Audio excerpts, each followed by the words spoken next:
Selamat jumpa Bapak, Ibu, dan saudara-saudari yang dikasihi oleh Tuhan kita Yesus Kristus. Saya Pastor Markus Manurung OFM Cup kembali hadir di tengah-tengah kita, mau menjelaskan bacaan-bacaan kitab suci di minggu Advent yang ketiga tahun C.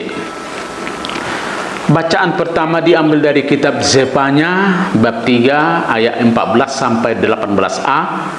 Bacaan kedua diambil surat Rasul Paulus kepada umat di Filipi bab 4 ayat 4 sampai 7. Injil diambil dari Lukas 3 ayat 10 sampai 18. Bacaan pertama dari kitab Nabi Zefanya mengarahkan agar bangsa Israel bergembira karena Allah senantiasa membantu mereka. Allah menjadi raja yang melindungi dan raja yang senantiasa hadir di tengah-tengah bangsa Israel. Allah selalu mengarahkan hatinya secara khusus pada saat mengalami pencobaan. Kehadiran Allah mengarahkan kita agar bergembira ria. Kuasa Allah tidak hanya ada di saat sekarang, tapi Allah hadir dalam diri dan rencana manusia sendiri.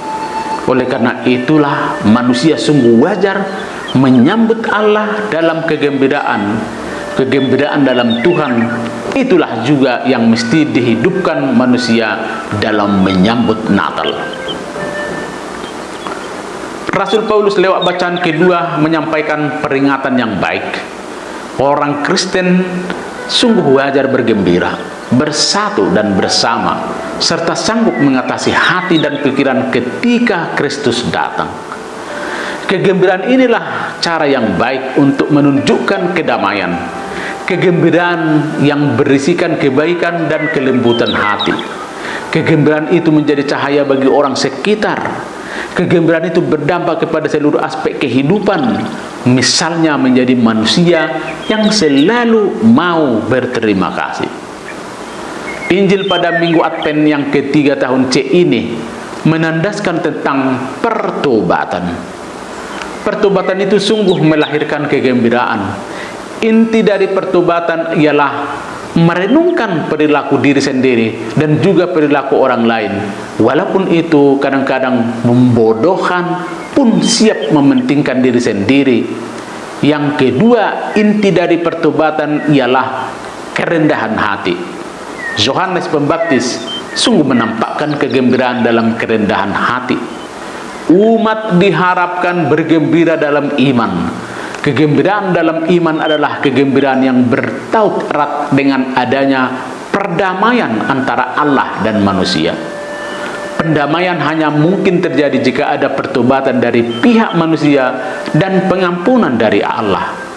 Pertobatan yang dibangun bukan disebabkan oleh ketakutan akan hukuman, tetapi dimotivasi oleh keyakinan akan belas kasih dan pengampunan Allah sendiri. Satu ide yang bisa dikembangkan melalui ketiga bacaan hari Minggu Advent yang ketiga tahun C ini ialah bergembiralah menyambut Tuhan. Bergembira harus disertai pengakuan akan kebesaran Allah dan menunjukkan kerendahan hati. Dan itulah Minggu Advent yang ketiga yang kita masuki pada saat ini, Minggu Gaudete. Maka dalam menyambut Tuhan mesti ada pertobatan, membersihkan segala perilaku dalam diri manusia. Pertobatan yang diwartakan oleh Yohanes bersifat mendesak. Dengan kiasan alat penampi, Yohanes mewartakan pengadilan Tuhan. Mereka yang bertobat akan mendapat keselamatan, sedangkan mereka yang tidak mau bertobat akan diperlakukan bagaikan jerami yang dibakar di dalam api yang tak terpadamkan. Pertobatan bukanlah soal esok pagi atau tahun depan, tetapi saat ini kita tidak perlu menunda-nunda pada pertobatan. Pada masa Advent kita harus mengumandangkan kidung duka dan seruling kegembiraan untuk mengundang kita bertobat dan melibatkan diri pada karya Allah. Yohanes Pembaptis menyanyikan kidung duka tetapi mereka tidak menangis. Sedangkan Yesus meniup seruling kegembiraan, tapi mereka tidak menari. Baik kidung duka maupun seruling gembira mempunyai tujuan yang sama, yaitu agar umat tergerak untuk sadar dan terlibat pada karya keselamatan Allah. Kegembiraan hendaknya mewarnai suasana persiapan Natal. Kegembiraan kita dilandasi oleh peristiwa kasih Allah yang diwujudkan lewat kehadiran Yesus di Bethlehem. Kemiskinan Yesus dan bapak ibunya menjadi pertanda nyata dari kasih Allah. Keterlibatannya pada penderitaan umat manusia dan karya keselamatannya yang mengagumkan.